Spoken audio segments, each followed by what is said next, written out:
how far along is Lodi into understanding what should be planted where, what grows best where? I mean, it's a long process, of course. You got to plant, you got to wait a couple of years.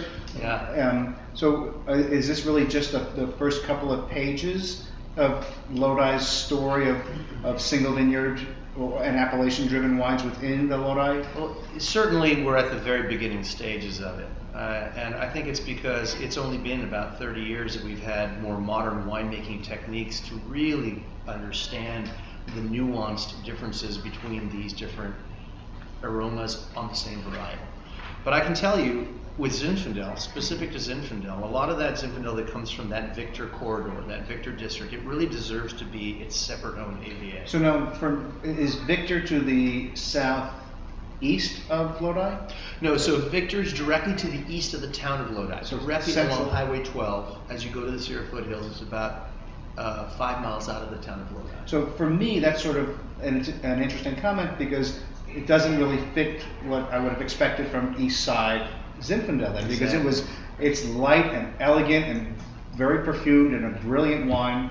Yeah. So it is its own thing. It's even when we get comfortable with East versus West, we start making exceptions. Yes. So it's much more complex. And then you go a little bit further to the north and the east, because if you can imagine, the traditional Lodi area was for decades really surrounding the town of Lodi. And then in the 90s, we had a virtual, 30–40% increase in the total acreage in our area, and that, for the most part, was east and northeast into the volcanic soils, which are really Sierra type soils. And the types of vines the growing pattern there, the aromatics that come out, they're totally different. So I can talk very directly about a Zinfandel that we farmed. It's on the Vista Luna vineyard, and a Zinfandel that we farmed that's in the Victor area. And one is a bold and fruity and unctuous wine from the hills, and the other one is a much more nuanced, perfumed wine that is located on these sandy and silty loams that are not very vigorous. I mean, these soils are deep, but they're not very vigorous. They don't have a lot of organic matter. They don't have a lot of nutrient holding capacity. And then 3 feet down, you got this limestone layer that is, I think, part of the secret to the nuance of that wine. That region? Right. Yeah. Just wasn't we tasted them, Lodi native. Just I want to throw that out there. If people are interested in tasting the variety of Zinfandel from Lodi, I thought it was a fascinating. It's 6 wines, 6 different vineyards, 6 different wineries, basically the same protocol. No new oak, no adds. I don't remember no native yeast. It's all native yeast. So for me, it was a real expression of what is Lodi. You take a lot of the winemaking out of the equation, and it was just amazing, the range of styles. There was a virtual tasting last Tuesday when Nanette cheated and tasted all the wines beforehand. Is that correct? I'm a cheater.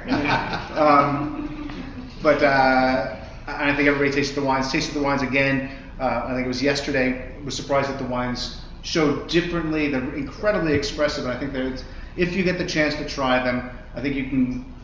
There's a website here you can probably order it from. You can order it through the LodiNative.com website or contact us at the Wine Grape Commission. We have some 6-packs. It's fascinating. It's a really educational taste of Lodi Zin. And it's great because it really is not so much about the winery, it's about the vineyards. And that's what's so special about that project is it was born and bred by a group of winemakers, but it was absolutely to express Lodi's unique terroir and really express the differences that Old Vine Zinfandel can have from different vineyards throughout the region. And that's a true testament to that innovation and thinking outside of the box that takes place in this region. And the differences are profound. Absolutely.